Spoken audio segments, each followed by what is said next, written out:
Clothing is one of the most underutilized tools in the human toolbox. And just like any other tool, it can be used to enact change. I'm an anthropologist by trade, a very proud one. And anthropologists study humans, and we study how humans have evolved from past to present, and even the future as well. And we pay attention to what has impacted humans and the way that they live, and how humans have impacted anything else. And part of anthropology is also studying tools, and that's one of my favorite parts about anthropology is you get to geek out about these tools. A tool is a device used to carry out a particular function. Some of the oldest tools used by humans are something as simple as fire, a stick, or a rock. But for today, I'm going to use an example of a hammer because that's something very familiar to all of us. And a hammer can be used to build something and also can be used to dismantle something.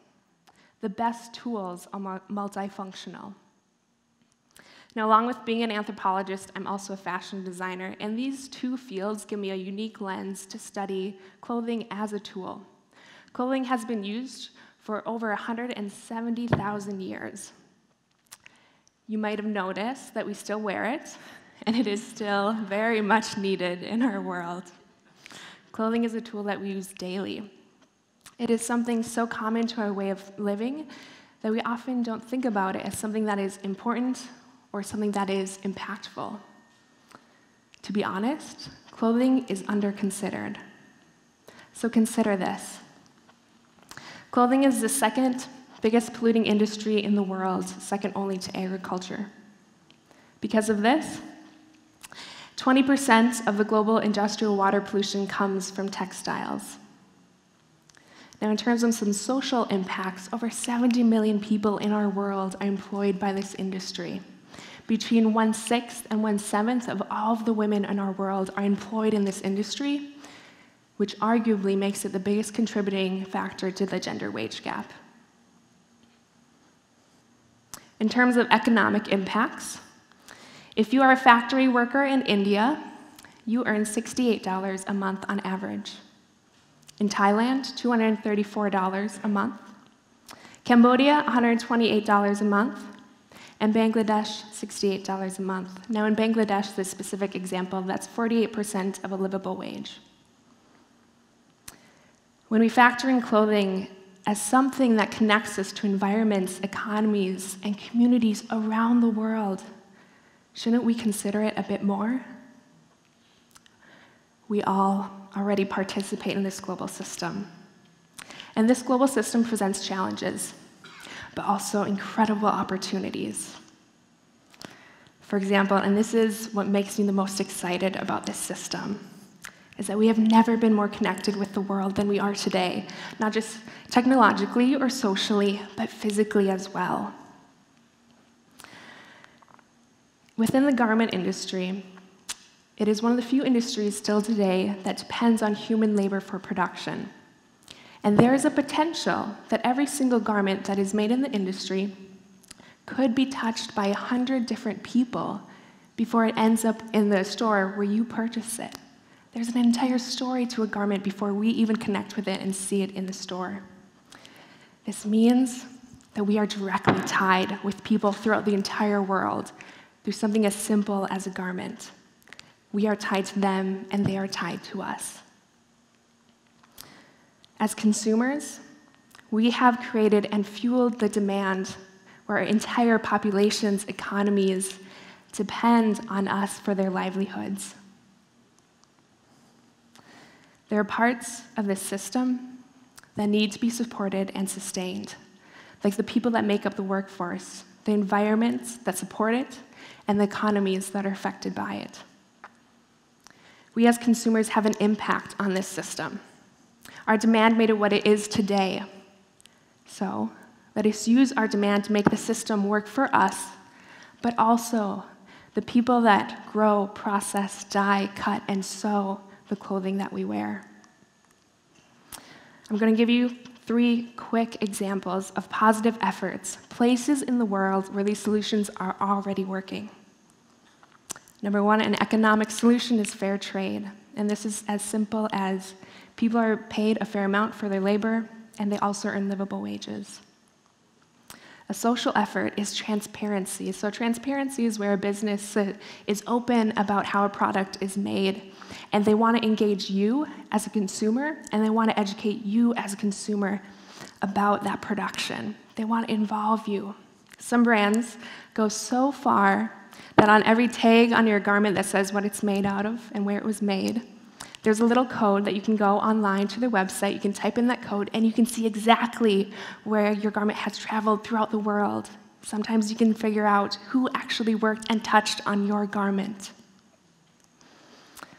In environmental terms, there are entirely different alternative fashion systems that exist.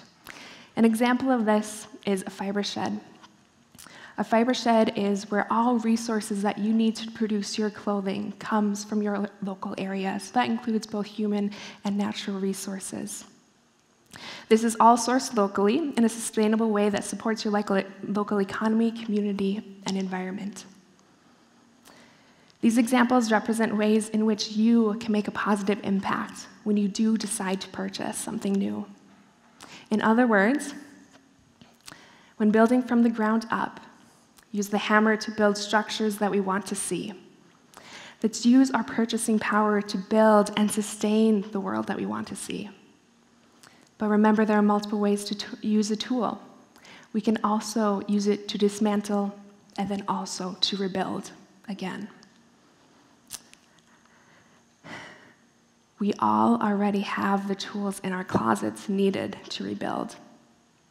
Remember, at any stage, we still have the capability of making decisions that reflect who we are and make positive impacts through our clothing.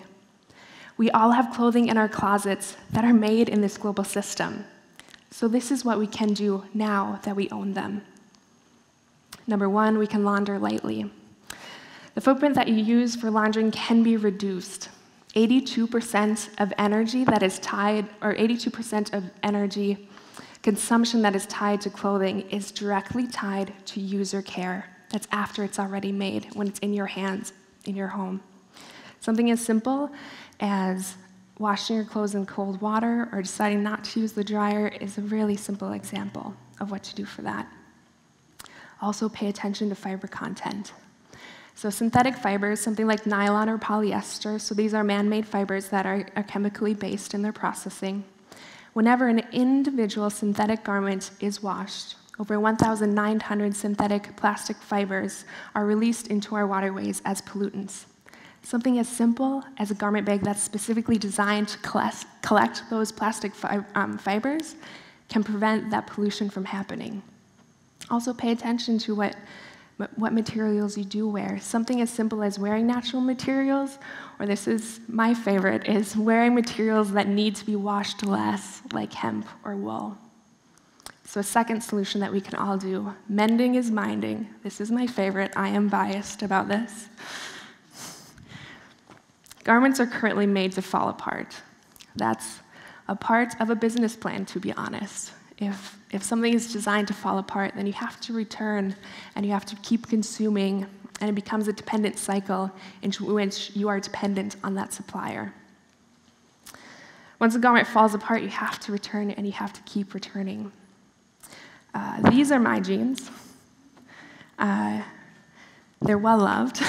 They've been mended over 40 times, and I'm looking at 2 additional holes that will be mended later this week. I've had these jeans for 10 years now. Within that time, if I did not mend these pants, I should have consumed 20 pairs of jeans, not just in my closet, but 20 pairs of jeans just to replace this one pair. I originally started mending these pants because I do not like shopping. I do not especially like jean shopping, and I was too lazy to go to the store. Now I mend them because I spent so much time and energy repairing and mending these pants, maintaining them, that they are my most loved and favorite garments in my wardrobe. A third option, dispose responsibly. 1 million tons of garments are thrown away annually into the landfill. When you do dispose of your clothing, donate it to resources that can resell, reuse, or sell their waste to other industries. A perfect example is just bringing your clothing to a secondhand store. but also pay attention to the waste that you already have in your closet. 70% of garments in our wardrobe are inactive. We don't even wear them. This means you can easily get rid of 50% of your closet, and you can dress the way that you normally would. Identify what you're not using and dispose of it in a way that can be reused. And a fourth option, recompose thoughtfully. Think before you consume. Americans buy 20 billion pieces of clothing per year. To break that down, that's 68 garments per person and 7 pairs of shoes a year. When you think about buying something, ask yourself, is there a way I can meet this want or this need with something that I already have that can be altered, or can I borrow it from someone else? And when you do decide to invest in a new garment, think about the impacts that you want to make. If environmental consciousness is important to you, find brands that share those same values. If social responsibility is important to you, then find brands that also want to support that. If you want to buy local, then buy local. Odds are, your perfect environmentally, socially, and economically sustainable garment is currently not out there in whatever style you personally like to wear, whatever size you wear, in the exact shade of blue that you like to wear. That's okay. We have to remember to keep at it, and slowly, through our collective demand, we might increase the availability of a wider range from responsible fashion designers and brands. Most importantly, find things that work for you. Mending these pants 40 times works for me. Odds are your jeans will look different than my jeans. Find what works for you and go for it. Launder lightly, mend mindfully, dispose responsibly, and recompose thoughtfully. Use the tool of clothing to deconstruct in a way that fits your values. So I'm going to return to tools for a little bit, because I just like talking about tools. The creation and use of tools is an identifying characteristic of humans. But the capability to use tools is enhanced by another unique human trait. Humans use symbols and language to develop shared systems and shared beliefs. When we use tools to the greatest potential toward our shared values and shared beliefs, we have the power to change the world. For example, fire was originally used to keep us warm, but also made it possible for humans to eat a wider variety of food and alter the state of physical materials. The use of that one tool has altered the course of history forever. Let us see clothing not only as something to keep us warm and protect us, but a tool that is valuable and empowers us to create change. Clothing won't change the world, but the people who wear them will.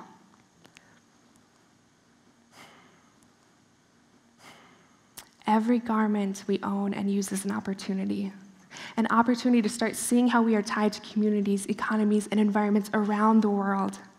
One size does not fit all, but find the solutions that work for you, and let your actions reflect what you believe and what you want for our world. Thank you.